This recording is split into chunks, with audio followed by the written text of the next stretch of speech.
सुंदरकांड दोहा number 4। तात स्वर्ग अपवर्ग सुख धरहि दुलाइक, तूल न ताहि सकल विधि जो सुख लव सत्संग सियापति राम। जय जय राम मेरे प्रभु राम, जय जय राम करो कल्याण राधा। राम मंगल भवन मंगल हारी, राम जय सिया राम। राम द्रवंसु दशरथ अजीर बिहारी, राम जय सिया राम। राम प्रभु से नगर कीजे सब काज, राम जय सिया राम। राम हृदय राखी कौशलपुर राजा, राम जय सिया राम। राम करल सुधा रिपु करहि मिताई, राम जय सिया राम। राम गोपद सिंधु अनल शीतलाई, राम जय सिया राम। राम गरुड़ सुमीर रेणु समताई, राम जय सिया राम। राम राम कृपा कर चितव जाई, राम जय सिया राम।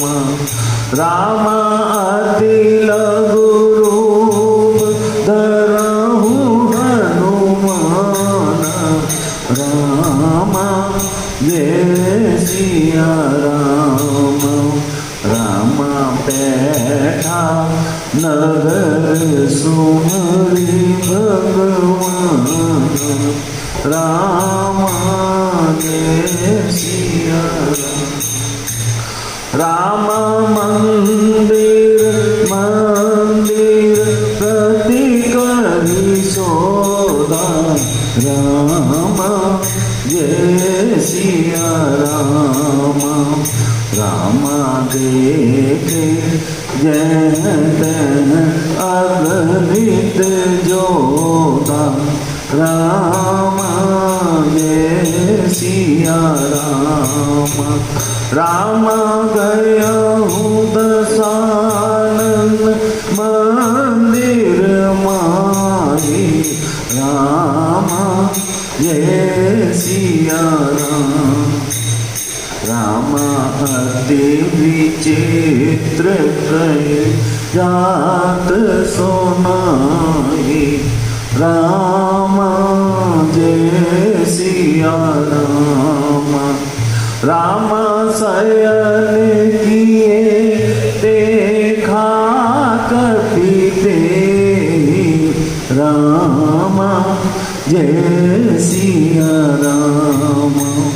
राम मंदिर महुना दीकी भेदे, राम जय सिया राम। राम भवन एक पुनि दीख सुहावा, राम जय सिया राम। राम हरि मंदिर भिन्न बनावा, राम जय सिया राम। राम मंगल भवन अमंगल हारी राम जय सिया राम राम द्रवहु सुदशरथ अजिर बिहारी राम जय सिया राम रामायुध अंकित ग्रह शोभा भरणी न जान नव तुलसी का वृंद देखी हर्ष कपिराय सियावती राम जय जय राम मेरे प्रभु राम जय जय राम करो कल्याण राजा। आइए निकल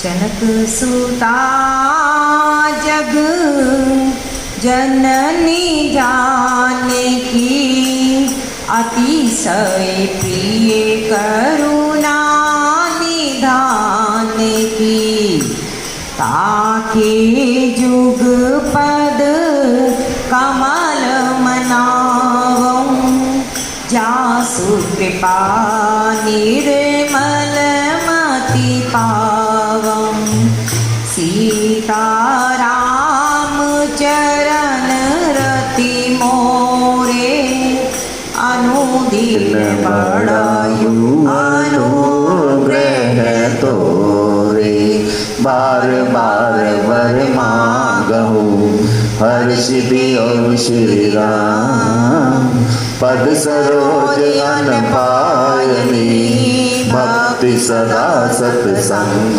सियावर राम जय जय राम मेरे प्रभु राम जय जय राम करो कल्याण सीताराम प्रणवहु पवन कुमार खल बन पावक ज्ञान घन जासु हृदय आगार बसहि राम सर चाप धर श्री गुरु चरण सरोज रज निज मन मुकुर सुधार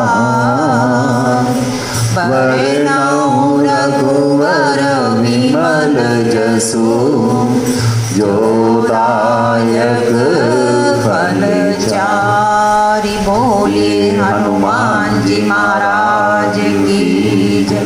पूज्य पाद गोस्वामी तुलसीदास जी महाराज की जय।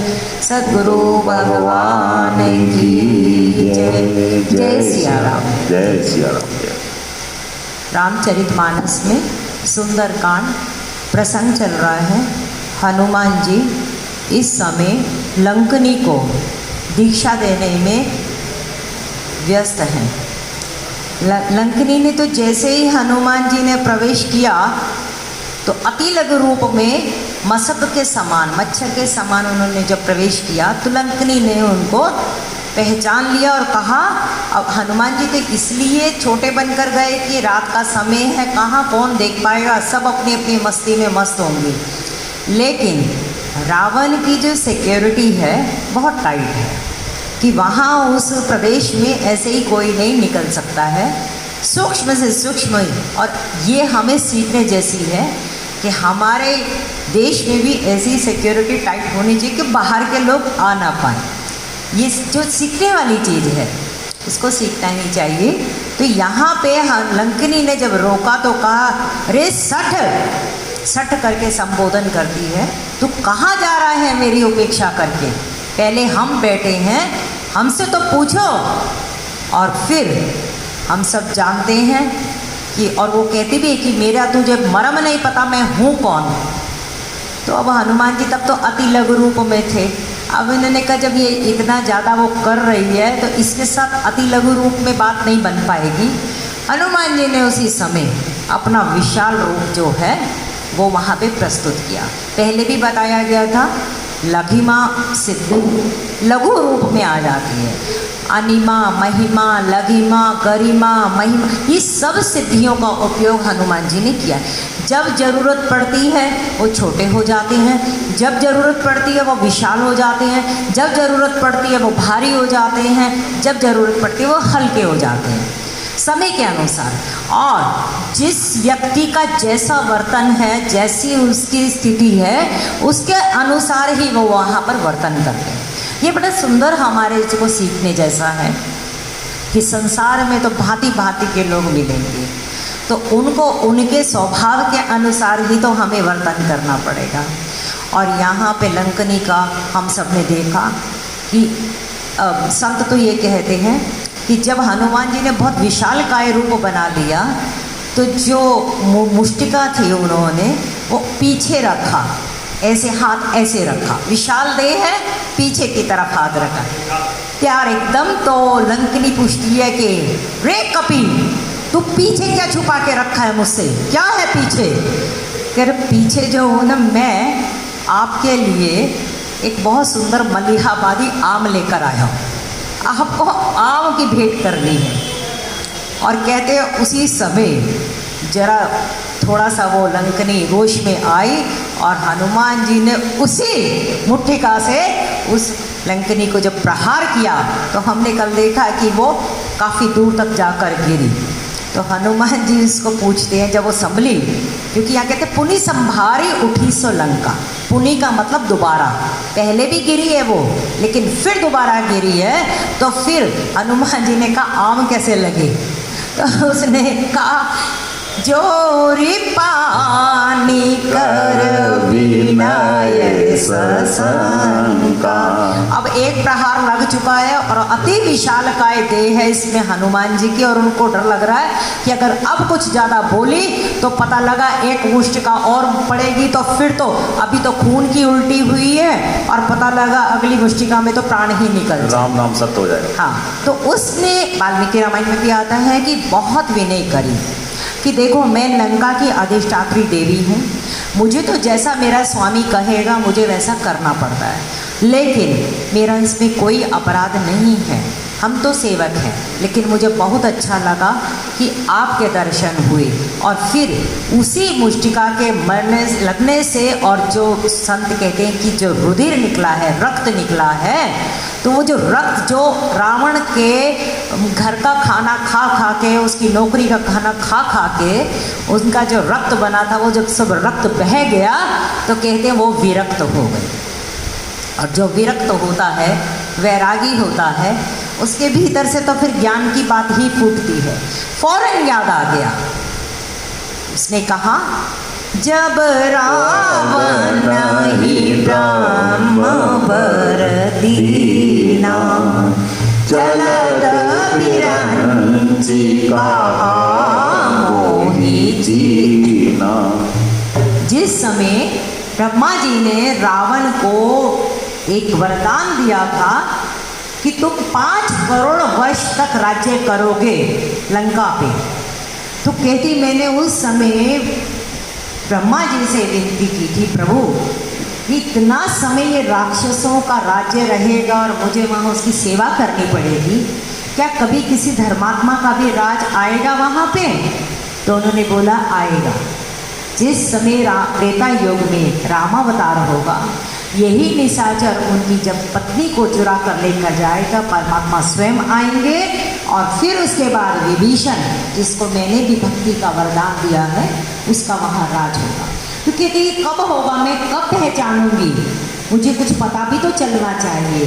बोले एक ही पहचान होगी, जब कपि आएगा एक और तुझे मुष्टिका प्रहार करेगा, तुझ पे प्रहार करेगा और तेरे मुंह से और से रक्त निकलेगा, तो समझ लेना, पहचान लेना, चीना का मतलब पहचान लेना कि अब राक्षसों के निशाचरों के संहार का समय आ चुका है।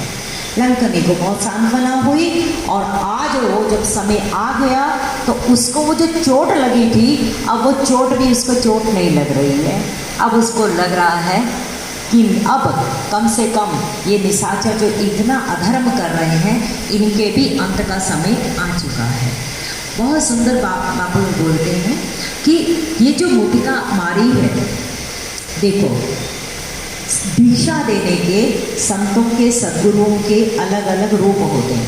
कई बार कान में मंत्र देकर दीक्षा दी जाती है, कई बार स्पर्श दीक्षा दी जाती है, कई बार आंखों से दीक्षा दी जाती है। ये सब वर्णन विनय पत्रिका में भी गोस्वामी जी ने बताया है। हर एक की पात्रता देखते हुए उसको दीक्षा दी जाती है। हनुमान जी भी यहाँ पे लंकनी को दीक्षित कर रहे हैं मुष्टिका के प्रहार से। और कभी कभी ये जो दीक्षा है, ये इसको कहते हैं कठोर दीक्षा, कठोर प्रहार। परमात्मा भी कभी कभी हम पे कठोर कृपा करता है। उस समय तो हमें लग रहा होता है कि ये हमारे साथ ऐसा क्यों हो रहा है, लेकिन कालांतर में जब हम उसी घटना का विश्लेषण करते हैं तो हमें लगता है कि ये जो हुआ था हमारे अच्छे के लिए ही हुआ था। क्योंकि कई बार जो चीज़, जैसे अब पैर में गैंग्रीन हो जाए या पैर में कुछ ज़्यादा चोट लग जाए तो डॉक्टर कहता है पूरे अंग को बचाने के लिए कुछ पोर्शन काटना पड़ता है, कुछ सर्जरी करनी पड़ती है। तो परमात्मा की कृपा तो सब पर अनवरत हर समय हर जगह बरस रही है, क्योंकि वो ऐसा विषमता रख ही नहीं सकते हैं। वो कहते सब माम प्रिय सब माम उपजा, सब तो मेरे प्रिय हैं, मैं किससे भेदभाव करूं। अब हम सब माताएं हैं तो हम देखिए, हम अपने बालकों में भेदभाव कर सकते हैं? नहीं कर सकते। बच्चे चाहे माने कि माँ आप इसके साथ ज़्यादा करते हो हमारे साथ, लेकिन माँ के हृदय से पूछो, पिता के हृदय से पूछो तो उनको तो दोनों ही बालक प्यारे हैं। ऐसे ही परमात्मा के निगाह में तो हम सब बराबर हैं, सब प्यारे हैं, सब पे अनवरत कृपा बरस रही है। लेकिन हम उस कृपा को महसूस सिर्फ इसलिए नहीं कर पा रहे हैं क्योंकि हमारा पात्र ही उल्टा है। हम अभी परमात्मा से विमुख हुए पड़े हैं। जो भी मिलता है उसको हम फॉर ग्रांटेड ले लेते हैं कि ये तो हमें मिलना ही है। पर ये देखो कि अगर ये ना मिलता या कईयों को अगर नहीं मिला हुआ, हमें ही मिल रहा है तो कितनी इसकी कृपा है।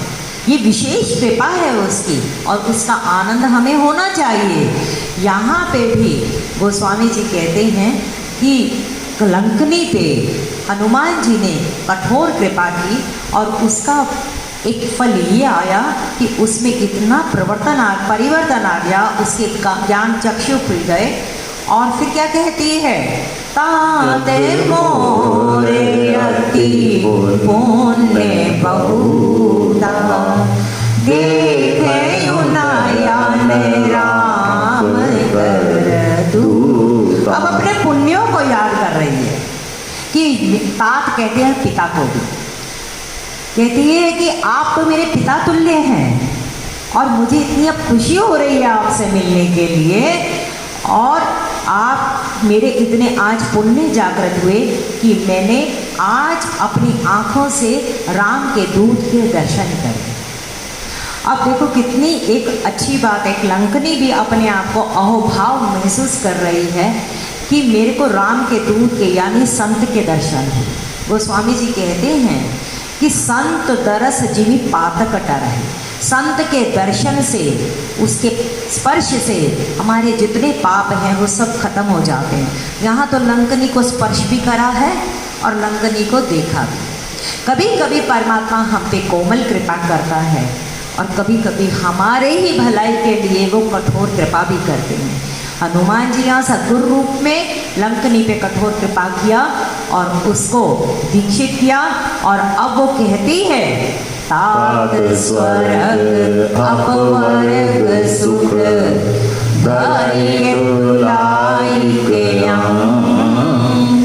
तूल नताई सकल मिली जो सुख लव सत्संग। ज्ञान कितना, अब 2 बार तात बोली, कहाँ तो ये सठ बोल रही थी उनको।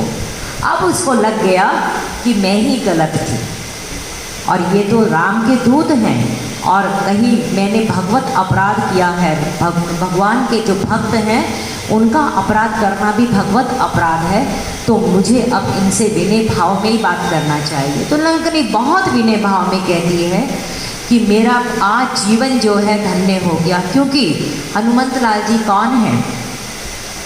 पुण्य पुंज तुम पवन कुमार। हनुमंत लाल जी पुण्य पुंज हैं, और पुण्य पुंज बिनु मिलहि न संता। आज वो कह रही मेरे भी पुण्य पुंज हैं कि मुझे संत के दर्शन हुए, और पुण्य पुंज आप भी। और जीवन में गोस्वामी जी भी कहते हैं मन क्रम वचन एक, पुण्य एक जग महु नहीं दूजा, मन क्रम वचन विप्र पद पूजा। एक ही पुण्य है कि हमारा विप्र में, विप्र हम ब्राह्मण को भी कहते हैं, विप्र वो जो विवेक प्रधान पुरुष हैं उनके चरणों में हमारी प्रीति, जो संत लोग हैं उनके चरणों में प्रीति, वो भी पुण्य है, और ये बिना पुण्यों के होता नहीं। अब कई बार हमारे पुण्य हमारे पूर्वजों के भी अर्जित किए होते हैं। जैसे हम अपनी भौतिक संपदा इकट्ठी करते हैं, हमारे जाने के बाद वो हमारी भौतिक संपदा स्वाभाविक है हमारे जो उत्तराधिकारी होंगे उनमें ही बटेगी। ये तो भौतिक संपदा हुई, पर ऐसा नहीं है। जो हमारी आध्यात्मिक संपदा होती है वो भी हमारी पीढ़ियों में जाती है।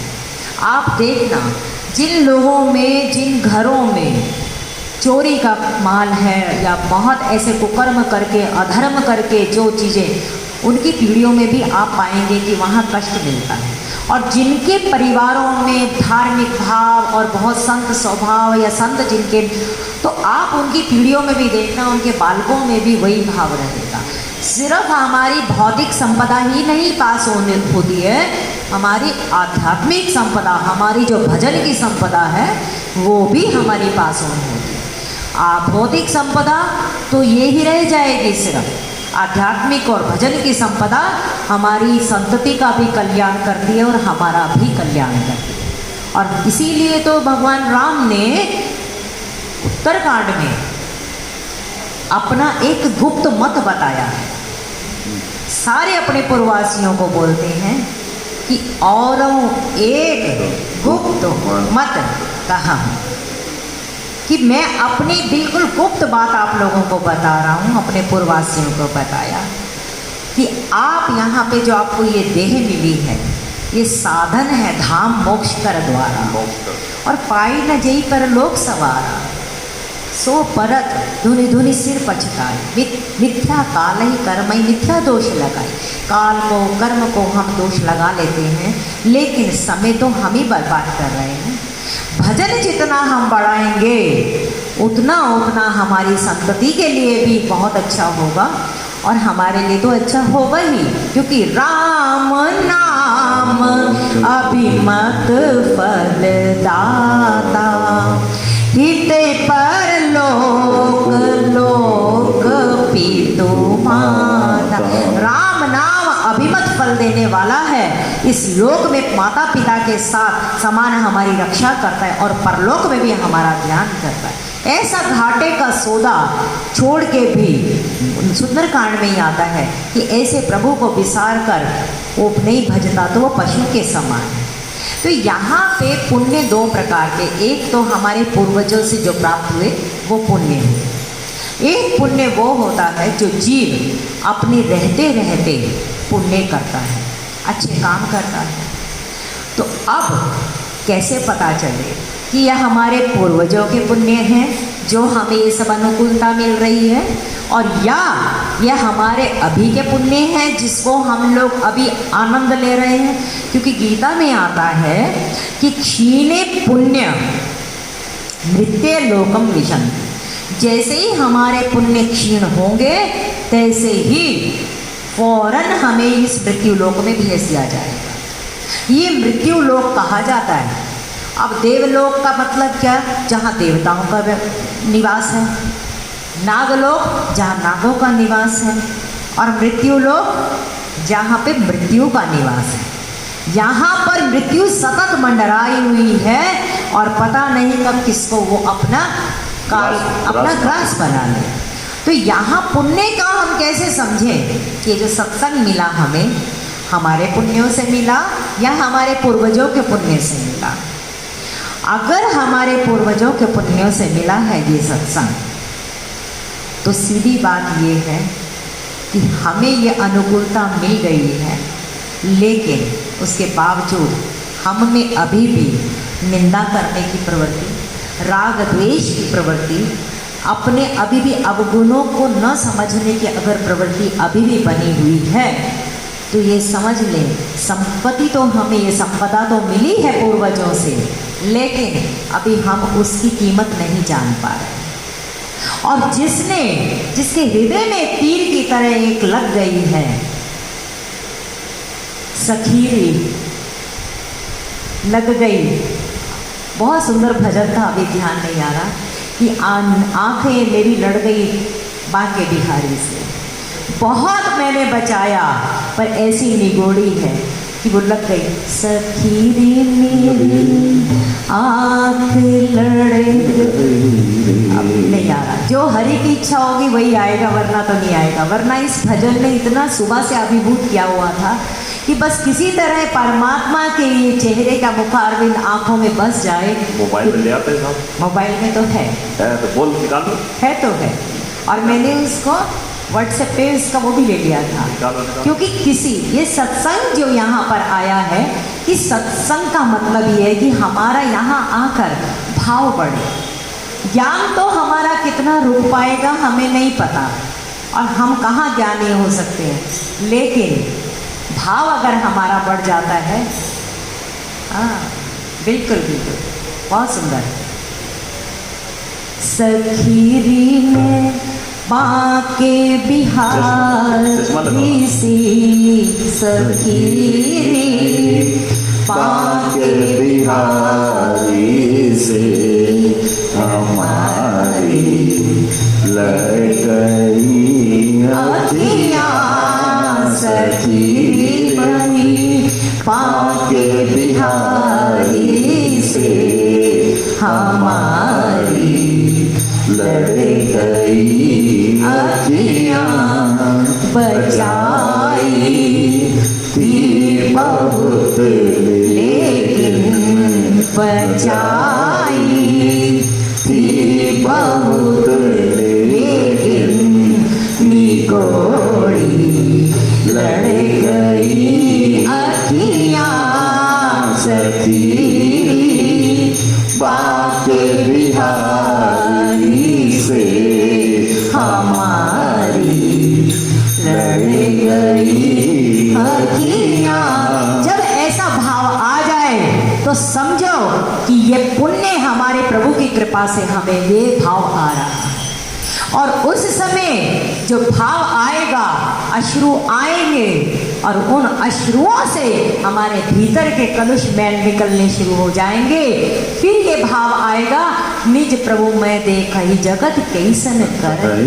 सत्संग करते करते, कथा सुनते सुनते, भजन सुनते सुनते हमारे रोमकूप खड़े हो जाए, आंखों से अश्रु आना शुरू हो जाए, तो समझ लेना उसकी कृपा हुई है और उसने हमें प्रेम से देखा है, और वही हमारे पुण्य है जो हमें ये सत्संग और ये भाव आया। वरना पूर्वजों के पुण्यों से तो बहुतों को कुछ कुछ मिल रहा है, लेकिन भाव नहीं आएगा।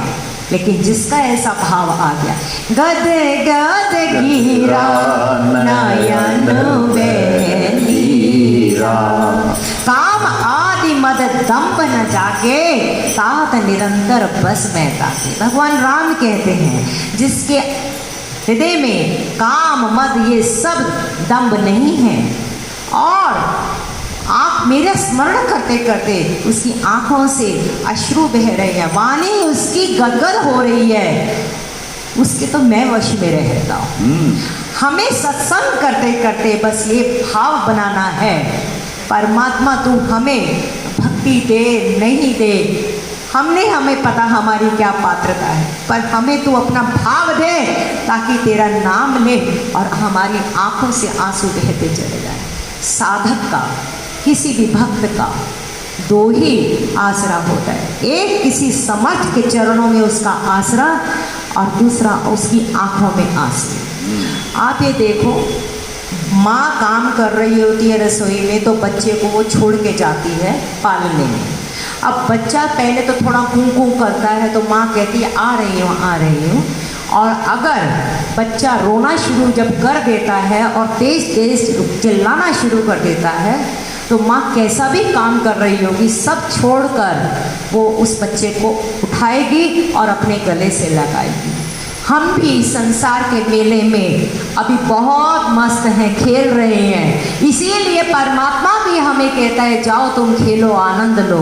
लेकिन जब उसकी याद आएगी, वो जब याद आए बहुत याद आए। आपको नहीं लगता जब कृष्ण मथुरा चले गए पीछे से राधा कितना रोई होगी? वो जब याद आए वो बहुत याद आए। कृष्ण ने कहा था कि मैं बस एक हफ्ते में मैं आ जाऊंगा, तुम मत आना। उसके वचन का पालन करके वो तो बैठी रही, लेकिन आया नहीं वो भी। और ना यही है, प्रेम में विरह होता है और जितना विरह बढ़ता चला जाता है उतना ही जीव की अवस्था और बढ़ती जाती है। सत्संग करके हम हमारे जो कठोर चित्त है इसको थोड़ा सा हम द्रवीभूत बनाएं, भाव की अवस्था लेकर आएं, तो समझो कि हमारे पुण्य जागृत हुए। आज लंकनी इतनी भाव में द्रवित हो चुकी है और कहती है कि मैं किसी स्वर्ग को नहीं जानती, मैंने स्वर्ग को भी देखा है। पुण्य करके लोग जाते हैं स्वर्ग पे। लोग कहते हैं ना, ये यज्ञ करो, ये तप करो, ये व्रत करो, आपको स्वर्गों की प्राप्ति होगी। वो कहती स्वर्ग भी किसी काम का नहीं है। और स्वर्ग से ऊपर का अवस्था है अपवर्ग। अपवर्ग मैंने मोक्ष। वो कहती मुझे मोक्ष का भी कोई लालच नहीं है, कुछ मोक्ष है ही नहीं। स्वर्ग भी तुच्छ है, अपवर्ग भी तुच्छ है। वो कहती जो सुख मिलता है स्वर्ग का, मोक्ष का जो सुख मिलता है उसको एक तराजू में रख दे, तूल न ताहि सकल मिली, जो सुख लव सत्संग। जो सत्संग में सुख मिलता है वो तो स्वर्ग में भी नहीं। स्वर्ग में भी लोग क्या करते हैं, अलग अलग अपना बैठे होंगे और अपना पाठ पूजा भजन, कोई किसी से मतलब नहीं, कोई कुछ नहीं, और ईर्ष्या भी बहुत रहती है वहाँ पे। गोस्वामी जी कहते हैं देवताओं में ऊंच निवास नीच करतूती, देख न जाई पराई। ईर्ष्या और डाहा तो वहाँ पे भी बहुत है। आप अपने देखो, जिसके घर में बहुत संपदा आ जाए तो उस आदमी को जो है ना उसका दिमाग काबू में नहीं रहता। देवताओं में ज़्यादा ईर्ष्या रहती है, वो आगे कैसे पहुँच गया। कोई भक्त, कोई साधक चलता है अपने कल्याण के लिए, सबसे पहले इंद्र को खतरा हो जाता है और वो किसी किसी रूप में अप्सराओं को भेजता है कि कहीं जाकर इनका हम व्रत भंग करवाएं, तपस्या भंग करवाएं। वहाँ ईर्ष्या डाह है, वहाँ का सुख बहुत लिमिटेड है। हमारे जितने भी कर्म हैं, सकाम कर्म, हम इस स्वर्ग की प्राप्ति करवाएंगे, लेकिन निष्काम कर्म मुक्ति की प्राप्ति करवाएंगे। लंकनी में देखो आज क्या ज्ञान, हनुमान जी की दीक्षित है। ये कहती है कि इन सब का सुख एक जगह रखो और तोलो उनको, तूल न ताहि सकल मिली, जो सुख लव सत्संग। लव जो ये मेजरमेंट होती है टाइम की, उसकी सबसे छोटी यूनिट बताई गई है लव। निमेष कहते हैं जो हम जितने समय में पलक को ऊपर नीचे करें वो निमेष होता है। भागवत के अनुसार 3 लव का 1 निमेष होता है। जितनी समय में हमने आँख को ऊपर नीचे किया उसके 3 लव, यानी कितना छोटा सा, बिल्कुल छोटा सा समय, क्षण से भी, क्षण तो बहुत बड़ा हो गया, निमेष से भी कितना छोटा। लंकनी कहते हैं उतने समय का भी अगर सत्संग मिल जाता है उसका जो सुख है स्वर्ग और मोक्ष से भी बड़ा जाता है।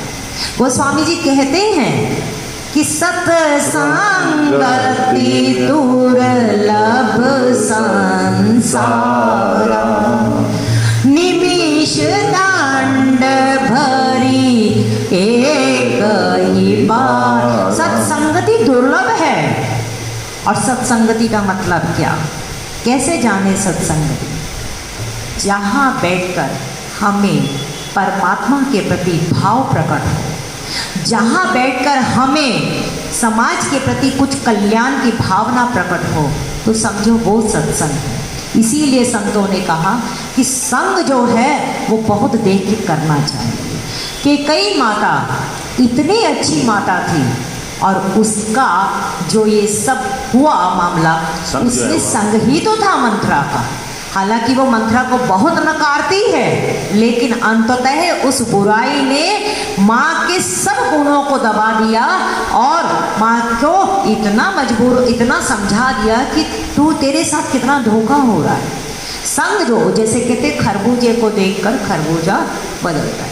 5 चीजें जीवन में गोस्वामी जी कहते हैं बालकांड में जिसको भी मिली है वो सत्संग से मिली है।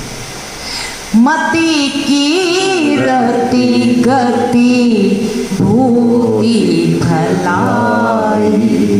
मति जिसको मिली है उसको भी सत्संग से ही मिली है।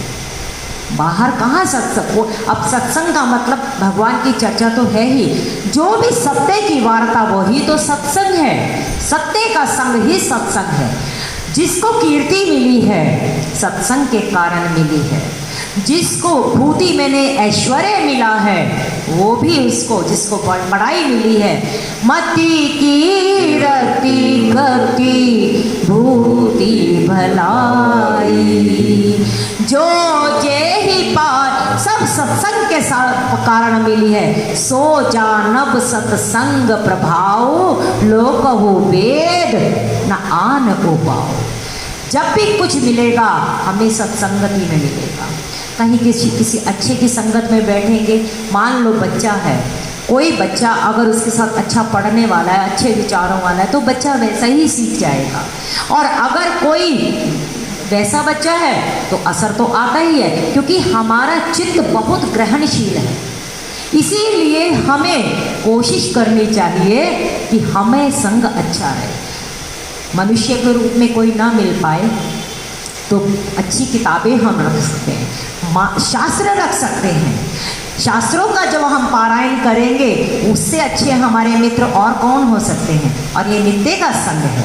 तो यहाँ पे लंकनी कहती है कि लव का सत्संग भी इतना सुख देने वाला है और वो उसकी कृपा के बिना नहीं मिलता है। तो यहाँ पर बोलते हैं कि जो लंकनी पहले सठ कह रही थी अब वो आशीर्वाद दे रही है। अब वो कहती है हनुमान जी को कि आपको मैं प्रवेश करने की इजाज़त देती हूँ। अब तो आप लंका में जैसे मर्जी घूमो, आपकी कहीं कोई खबर नहीं जाएगी। और मैं, अब मेरी तरफ से क्लीन चिट है, आपको नेशनल परमिट दे दिया गया। किसी भी जगह घूमोगे, किसी के भी महल में जाओगे, कहीं भी जा सकते, आपको कोई रोक टोक नहीं है। हनुमान जी को एक बार को तो लगा था कि कहीं ऐसा ना हो लंकनी को मैंने मारा है और ये जाकर कहीं सूचना ना दे दे, लेकिन हनुमान जी की दीक्षित है और उसने आशीर्वाद ही दिया। वो स्वामी जी बहुत सुंदर पंक्ति लेकर आ रहे हैं। प्रभीषी नगर कीजे सब काजा, हृदय राखी कौशलपुर राजा। ये प्रभीषी नगर कीजे सब काजा, ये चौपाई सामान्यता हम बोलते ही हैं, कहीं प्रवेश करना होता है प्रवेश के कर दो। हमारी तो रामचरितमानस की सभी चौपाइयाँ मंत्रात्मक हैं, मंत्रात्मक। और यहाँ पे कुछ कुछ चौपाइयों के लिए तो ये बताया कि ये इतनी सिद्ध हैं और लोगों को बताते भी हैं बोलने के लिए। जैसे किसी को बहुत डर लग रहा हो या कोई बहुत डरा रहा हो तो उसमें लंका कांड की एक चौपाई है। हनुमान अंगद रन गाजे, हाक सुनत रजनीचर भाजे। हनुमान जी एक हाक लगाते थे, एक दहाड़ लगाते थे और राक्षस सब भाग जाते थे। तो कहते हैं बच्चों को जैसे डर लगता है, अगर ये चौपाई उनको सुनाओ तो उनको बिल्कुल भी डर नहीं लगेगा। ऐसे बहुत बहुत चौपाई हैं। तो यहाँ पे दीन दयाल बिरद संभारी हरौ नाथ मम संकट भारी। तो यहाँ मानस की जो सब चौपाइयाँ मंत्रात्मक हैं। तो यहाँ प्रभिसी नगर कीजिए सब काजा, जो लंकनी अभी तक विरोध कर रही थी, विघ्न कर रही थी, वही लंकनी आज हनुमान जी के लिए आशीर्वाद की वर्षा कर रही है, जिसपे राम अनुकूल हो जाते हैं। और जो राम का काज करता है, विघ्न तो उसको आएंगे पर उसको कोई नुकसान नहीं पहुंचा सकता। वही लंकनी कहती है प्रभिसी मैंने प्रवेश करे, प्रभिसी नगर कीजिए सब काज। अब ये प्रवेशी मैंने लंका में अब प्रवेश हो रहा है नगरी में। तो बोले कि अब आप अपने हृदय में कौशलपुर राजा को लेके जाएं। अब हनुमान जी तो पहले से ही रघुवीर को, रघुनाथ जी को लेके जा रहे थे। लंकनी क्यों समझा रही है कि आप कौशलपुर राजा को लेके जाओ? तो अब ये तो समझाने वाली बात है ना, हृदय राखी कौशलपुर राजा। तो एक तो संत ये कहते हैं कि जब ये सब काजा कहा तो वो कंफ्यूज हो गए कि मुझे जो ड्यूटी मिली है मुझे तो वही करना है, ये सब काज क्या है? तो बोले अपने हृदय में जो कौशलपुर राजा है, जो सबका कल्याण करते हैं, उन्हीं से पूछो। दूसरा ये अभिप्राय बताया कि जब पीछे प्रवेश करने के लिए अभी तैयारी कर रहे थे तो सुमिरी उस समय नरहरि को सुमरा था। नरहरि मैंने जो नरसिंह भगवान है उनको याद किया था। भगवान राम हनुमान जी के इष्ट हैं, अपने इष्ट को छोड़कर नरसिंह भगवान और नरसिंह भगवान को, चाहे वो विष्णु के ही रूप हों, लेकिन इष्ट को भी उन्होंने बदला है, इसीलिए लंकनी का अवरोध मिला है। लंकनी को हो सकता है ब्रह्मा जी ने बताया होगा राम का दूत आएगा। हाँ, वो बताया उन्होंने। और यहाँ पे बोले कि आपने नरसिंह को याद किया, अपने इष्ट को बदला है, इसीलिए ये छोटा सा विघ्न आया है। आप लंका में प्रवेश करें कौशलपुर राजा को हृदय में रखते हुए, आप किसी और को याद मत करें। अपने इष्ट को बार बार बदलने का काम नहीं है, जो हमारा है उसी से ही हमारा काम बनने वाला है। ये नहीं कि आज इसको कर लिया कल उसको कर लिया, आज यहाँ इस देवता की महानता है तो उसके साथ हम लग लिए, तो ऐसा करने से वो व्यभिचारी भक्ति हो जाती है। लंकनी हनुमान जी को, क्योंकि कई बार क्या होता है गुरु गुड़ रह जाता है, चेला शक्कर हो जाता है। तो यहाँ पे गुरु ने तो दीक्षा दी है, लेकिन लंकनी भी समझा रही है कि नरसिंह भगवान को मत सुमिरो, अब आप हृदय में उन्हीं कौशलपुर राजा को लेके चलो। एक उदाहरण सुतीक्षण जी, सुतीक्षण जी। तो ये जो अनन्य भाव रहता है, इस अनन्य भाव को ही लंकनी यहाँ बता रही है। और फिर उसके बाद गोस्वामी जी आगे कहेंगे कि पैठा नगर सुमिरी भगवाना। हनुमान जी ने भी तो भगवान अपने को याद करा, नरसिंह भगवान को याद नहीं करा। उसके बाद वो कहते गरल सुधारी पुकराई मिताई, गोपद सिंधु आनल शीतलाई, गरुड़ सुमेरु रेणु समताहि, राम कृपा करी चितवा जाय। चितवा मैंने देखना, चितवन, चितवा मतलब देखना। राम जिसको कृपा से देख लेते हैं उसके लिए यहाँ पे गोस्वामी जी कुछ उदाहरण दे रहे हैं। गरल मैंने जहर, उसके लिए जहर भी अमृत के समान हो जाता है।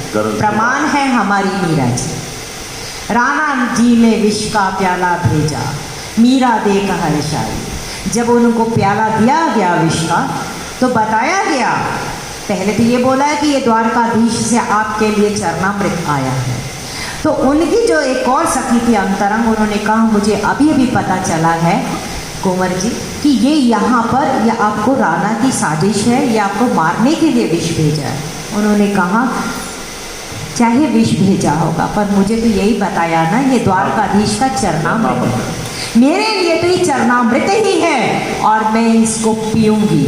और कहते हैं मीरा जी ने उस चरणामृत को पिया और पीवत मीरा हंसी रही, और जब हंस पर और वहाँ खुश हो रही है, आनंद में है कि मुझे द्वारकाधीश ने अपना चरणामृत भेजा है। जिस वैद्य ने ये गरल बनाया था, जहर बनाया था, उस राणा ने जब देखा कि मीरा की तो मौत हो जानी चाहिए, तो उसने कहा कि शायद इसने मीरा का साथ दिया है और ये जहर में कुछ मिलावट की है। और उसने गुस्से में कहा, उसने कहा कि नहीं नहीं ऐसा नहीं है, मैंने तो अपने आप पूरा का पूरा एक जहर ही बना के भेजा, लेकिन ये क्या चमत्कार है मुझे नहीं पता। लेकिन वो नहीं मानने को तैयार थे। उस राणा ने उस वैद्य को कहा कि मेरे सामने यहीं पर ही इस जहर को तुम पियो। और कहते हैं उसकी मृत्यु हो जाती है उसी समय। पर मीरा जी की मृत्यु नहीं होती है, क्योंकि जिसको परमात्मा चाहता है अपने पास, जिसको राखे राम उसको कौन मार सकता, उसको कोई मार नहीं सकता। गरल सुधा हो जाती है, जहर अमृत बन जाता है। और दूसरा उदाहरण देती हैं, गोपद सिंधु। गोपद सिंधु, ये जो सिंधु संसार रूपी ये जो समुद्र है, जैसे गो का पैर खुर होता है, जब मिट्टी में वो पांव रखती है गाय, एक अपना जब पांव रखती है और जितना गड्ढा बनता है उसको कहते हैं गोपद। कहते हैं इतना बड़ा ये जो संसार रूपी सिंधु है, भक्त के लिए वो गाय के खुर के गड्ढे के बराबर हो जाता है, उसको उसका कोई महसूस ही नहीं होता।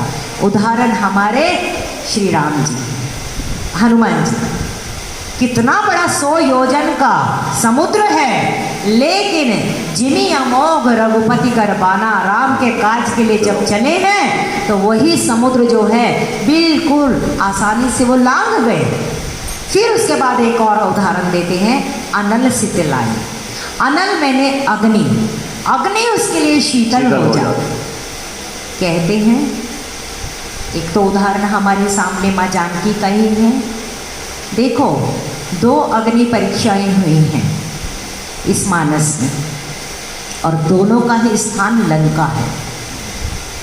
एक भक्ति की परीक्षा होती है और एक भक्त की परीक्षा होती है।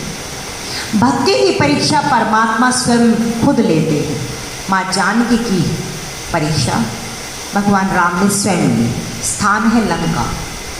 और एक भक्त हैं हनुमान जी, उनकी भी परीक्षा ली गई है लंका में, कि देखते हैं इसकी पूंछ में आग लगाओ, जिसका बखान कर रहा है, देखते हैं कि इसका नाथ क्या करेगा। परीक्षा ली गई है और उस परीक्षा को लेने वाला कौन है? रावण। भक्त की परीक्षा लंका रूपी नगरी में ली ही जाएगी और रावण जैसी प्रवृत्ति परीक्षा लेगी ही लेगी। लेकिन जो परीक्षा लेने वाले होते हैं, कितना ही भक्त को जलाना कहें, लेकिन भक्त की ना प्रतिष्ठा को जला सकते हैं ना भक्त को जला सकते, और जितना उसकी प्रतिष्ठा को जलाएंगे उसकी प्रतिष्ठा और उतनी बढ़ती चली जाएगी और बढ़ती चली जाएगी। हनुमान जी को जब अग्नि लगाई गई है तो उस समय स्वाभाविक है, अग्नि का स्वभाव तो है ही ना गरम, तो बोले कि आपको बिल्कुल लगा नहीं। जिस समय आते हैं माँ जानकी के पास, बोले बेटा क्या यहाँ पर अग्नि लग रही थी? कहते माँ कुछ नहीं, बड़े बड़े शहरों में ऐसा चलता ही रहता है। तो बोले बेटा बता तो सही क्या हुआ? तो बोले माँ कुछ नहीं। तो थोड़ा प्रसंग बताया। तो बोले कि बेटा तुझे कहीं कुछ लगा तो नहीं, कोई सेक तो नहीं लगा? कहते माँ कैसे सेक लग सकता है जब आप यहाँ पर हैं? और संत ये भी कहते हैं, स्वयं पावक में अग्नि में माँ जानकी विराजित थी, और वो अग्नि हनुमान जी को कैसे नुकसान कर सकती है? उनके लिए तो माँ तो हमेशा शीतल होती, मावा ठंडिया छावा, मावा ठंडिया छावा। तो हनुमान जी कहते मुझे तो कोई अग्नि का महसूस ही नहीं हुआ, वो तो शीतल की तरह मेरे को। ऐसे ही मेरी जानकी जी भी बिल्कुल कनक पंकज की कली की तरह अग्नि में से प्रविष्ट होकर जब निकलती हैं तो कोई अग्नि का उनको स्पर्श नहीं होता। हमारे हनुमान जी को भी वो अग्नि शीतल हो जाती है। और यहाँ पर यही उदाहरण देते हैं, गोपद सिंधु अनल शीतलाई, गरुड़ सुमेरु रेणु समताई।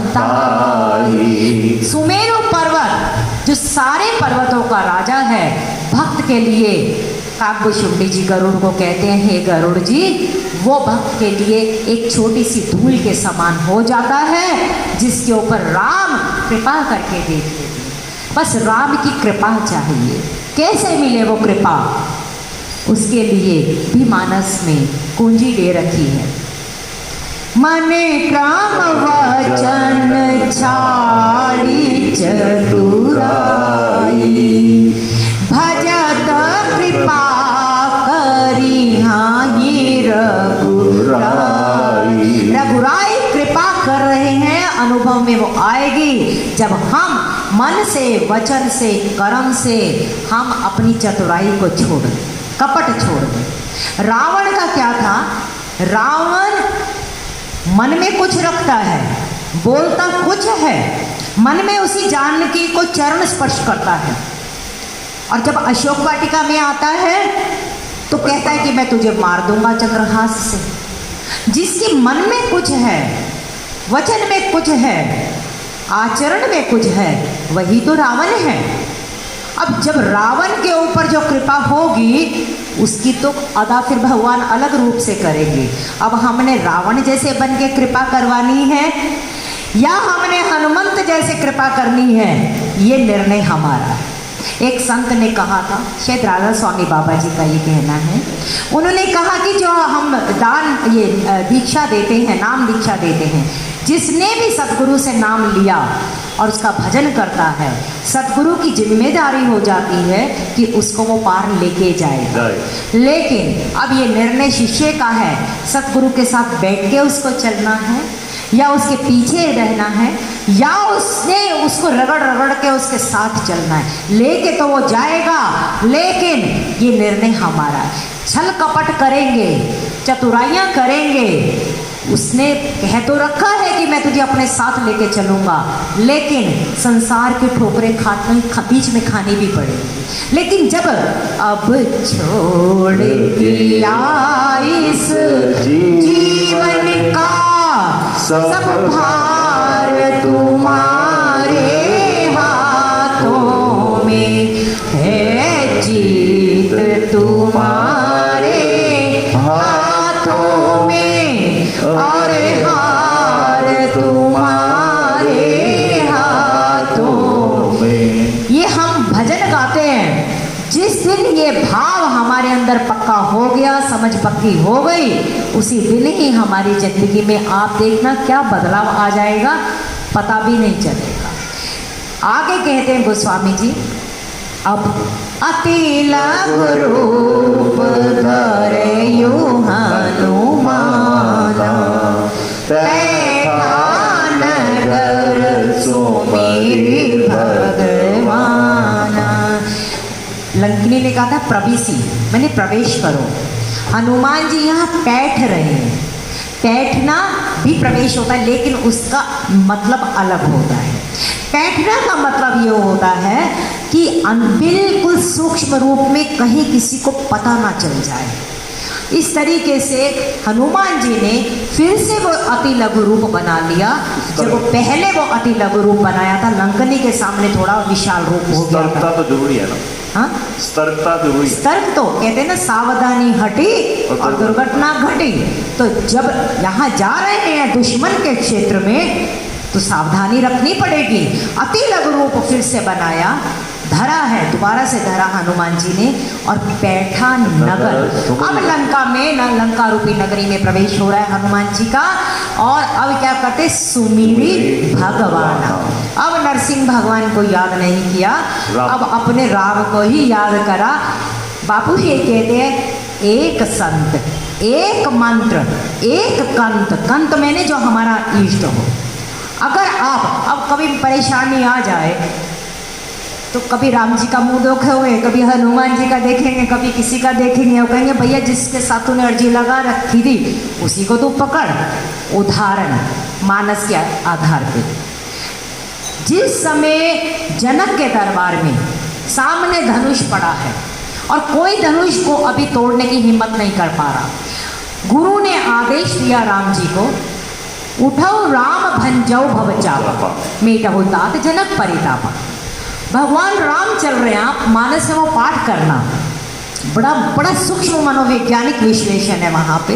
राम जी सबकी दृष्टि, सबको देख रहे हैं, और गोस्वामी जी कहते हैं ऐसे आ रहा है जैसे कोई गज अपनी मस्त चाल में सिंहासन से नीचे उतर रहे। सबको देख रहे हैं। सुनैना अलग चिंतित है, जनक राज जी परेशान हैं, सारे राजा उत्सुक हैं कि ये छोटा सा बालक क्या करेगा। सबसे ज्यादा जो दृष्टि पड़ रही है माँ जानकी पे पड़ रही है। अब जानकी वहां पे मन ही मन महेश को मना रही है, गणेश को मना रही है, अनुसंधान कर पार्वती को मना रही है, सबको मना रही है, धरती माता को मना रही है, पितरों को मना रही है। भगवान राम देख के जा रहे, मना लो जिस जिसको मनाना है। और अंततः जब अब लग गया कि किसी के हाथ में नहीं है तो मन ही मन अब वो इतनी ज़्यादा बिल्कुल घबरा गई हैं और फिर परमात्मा की तरफ, और भगवान तो उनको देख ही रहे हैं। और जैसे ही सीता ने मन ही मन राम की शरण ली है, उसी समय प्रभु ने अपना निर्णय ले लिया कि अब धनुष तोड़ना है। भगवान ने अब जब एक बार बात हुई एकांत में, जब पहुंच गए ना अयोध्या नगरी, तो बोले आपने बहुत सताया, इतनी देर लगा दी आपने धनुष तोड़ने में, आपको पता है मैं कितनी परेशान हुई थी उस समय। तो उन्होंने कहा परेशान तो तुम हुई हो, लेकिन तुम ये सोचो किस किसकी शरणागति तुम कर रही थी। पहले ही आ जाती ना सीधा तो काम बन जाता। कहाँ भटक रही थी। हमारी भी यात्राओं में थोड़ी थोड़ी देर इसीलिए हो रही है कि हम कहीं कहीं स्टेशनों पे रुक रहे हैं, कहीं यहाँ चाय पी ली, कहीं यहाँ समोसा खाया, कहीं यहाँ करा, मस्ती लेते जाएंगे तो यात्रा ऐसे ही चलेगी। गोस्वामी जी कहते हैं हनुमान जी ने लंका में प्रवेश किया है भगवान का सुमिरन करते हुए, मंदिर मंदिर प्रति कर शोधा, देखे जय अगणित जोधा, गया दसान मंदिर माही, अति विचित्र कही जात सोनाई। मंदिर मंदिर प्रति कर शोधा, लंका में प्रवेश किया है हनुमान जी। देखो भाई इन चौपाइयों के जो है ना बहुत बहुत और अर्थ है, उसको कल भी लेंगे, आज थोड़ा सा जल्दबाजी में। ये सुंदर कांड ऐसा कांड है, इसको चबा चबा के इसका रस ले लेके पीना चाहिए। मंदिर मंदिर प्रति कर शोधा, रावण के वहां लंका में जो महल थे, घर थे, वो लगते तो सारे मंदिर मंदिर थे, और हनुमान जी को लगा भी कि क्या मंदिर जैसी शोभा, इतना सुंदर सात्विक मार्बल वाइट मकराने वाले, बहुत सुंदर सुंदर लाल हरी सब मणियाँ लगी हुई हैं, शोभा देखते बनती है। तो बोले कि जरूर हो सकता है यहाँ कहीं वैदेही हो, क्योंकि वैदेही का ये तो पता था कि वो लंका में है, लेकिन अब कहाँ हो सकती है। हो सकता है अशोक वाटिका में, तो गीध ने कहा था होगी, लेकिन क्या पता रात को ले आता हो कहीं और किसी घर में रखा हो। तो हनुमान जी इस भाव से कि लंका में यहाँ पर मेरी माँ है, तो मेरे लिए सब जगह यहाँ पे मंदिर है, तो यहाँ पे वो मंदिर मंदिर प्रति कर शोधा। और संत ये भी कहते हैं हनुमान जी खुद ही भक्त हैं और खुद ही शंकरावतार हैं। जहाँ हनुमान जी होंगे वो घर तो वैसे भी मंदिर ही कहलाएगा। तो यहाँ पे कहते हैं हर मंदिर को, हर घर को उन्होंने शोधा, मैंने खोज करी। अब सोच के तो ये गए थे कि ये मंदिर है, तो मंदिर है तो वहाँ सात्विक भाव होना चाहिए। संतों का ये अभिप्राय है कि कभी भी किसी भी व्यक्ति के अंतरंग परिचय प्राप्त करना हो तो उसको रात में ही देखना चाहिए। दिन में तो सभी लोग बड़े सभ्य बन के रहते हैं, समाज के डर से रहते हैं, अपने आप को बड़ा अच्छा दिखा के रहते हैं।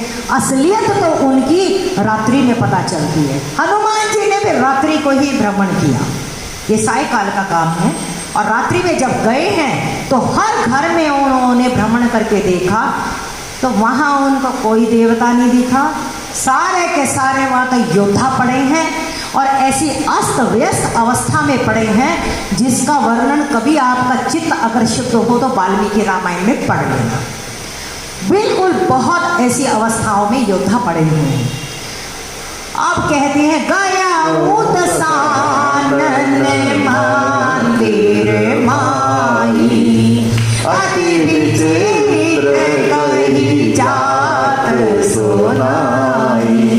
दसानन के मंदिर में गए और उसका जो महल है, मंदिर है, कहते अति विचित्र है। अब अति विचित्र के साथ दशानन शब्द लगाया है। कोई सामान्य आदमी होगा तो उसका तो एक ही मुख होगा ना। दशानन होना, किसी के 10 मुंह होने, मान लो किसी की 5 उंगली और 6ठी उंगली हो जाए तो लोग कहते हैं ना कि ये जरा थोड़ा सा एबनॉर्मल मामला है। यहाँ तो 10-10 मुंह लिए बैठा है। 10-10 मुंह वाला तो अति विचित्र होगा ही। अति विचित्र व्यक्ति ही अति विचित्र जगह पे रह पाएगा। और कईयों ने पूछा कि रात को सोता कैसे होगा। समय का अभाव है, कल इसको और लेंगे कि वो सोता कैसे होगा। क्या उसने पूरा ऐसा सिस्टम बनाया होगा बेड में कि पूरे 10 के 10 सिर उसके अंदर चले जाते हो? हाँ, तो अब वो उसका कल हम आनंद लेंगे। तो उन्होंने कहा कि दशानन जो है खुद विचित्र है, उसका रहने का स्थान भी अति विचित्र है। शयन किए देखा कपि